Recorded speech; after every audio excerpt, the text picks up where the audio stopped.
Hi guys ఎలా ఉన్నారు? శివకార్తికేయన్ నటించిన science fiction movie 'island' movie తెలుగులో సంక్రాంతికి రిలీజ్ అవ్వాల్సి ఉంది. కానీ థియేటర్లు కుదరకపోవడంతో రిలీజ్ కాలేదు. అలాగే తమిళ్లో పొంగల్‌కి రిలీజ్ అయ్యి భారీ ఘన విజయాన్ని సాధించి వసూళ్లను రాబట్టింది. అదే ఇక్కడ రిలీజ్ అయ్యుంటే 'హనుమాన్' మూవీకి పోటీగా నిలబడేది.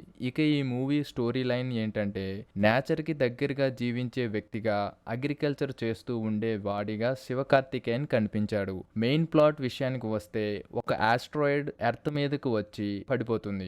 దాని నుండి ఎనర్జీ తీసుకుని విలన్ వరల్డ్ కి పవర్ ఇవ్వాలని ఎక్స్పెరిమెంట్స్ చేస్తూ ఉంటాడు. దానివల్ల నేచర్ విధ్వంసం అవుతున్నా పట్టించుకోకుండా ట్రై చేస్తూ ఉంటాడు.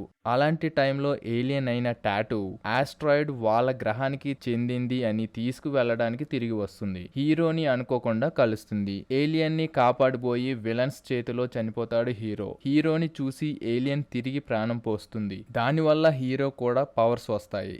ఏలియన్ హీరో కలిసి విలన్ని ఎలా ఎదుర్కొన్నారు, భూమిని ఎలా కాపాడారు అనేది సినిమా చూసి తెలుసుకోవాల్సిందే. సినిమాలో విఎఫ్ఎక్స్ మాత్రం హాలీవుడ్ రేంజ్ లో ఉన్నాయి. చాలా నేచురల్ గా గ్రాఫిక్స్ కనపడతాయి. యాక్టింగ్ పరంగా శివకార్తికేయన్ మార్కులు కొట్టేశాడు. రకుల్ పాత్ర అంతగా లేకపోయినా ఉన్నంత వరకు బానే చేసింది. టెక్నికల్ గా మూవీ విఎఫ్ఎక్స్ కెమెరా పనితనం చాలా బాగుంది. మ్యూజిక్ ఏఆర్ రెహమాన్ గారు బాగా చేశారు. అక్కడక్కడ స్లో నేరేషన్ ఉన్న విఎఫ్ఎక్స్ వల్ల బోర్ అనిపించదు. తెలుగులో ఫిబ్రవరి 16న డైరెక్ట్గా ఓటీటీలో రిలీజ్ అవుతుందని సమాచారం. ఈ వీడియో కానీ మీకు నచ్చినట్లయితే please like, share, comment and subscribe to Rummy tiles.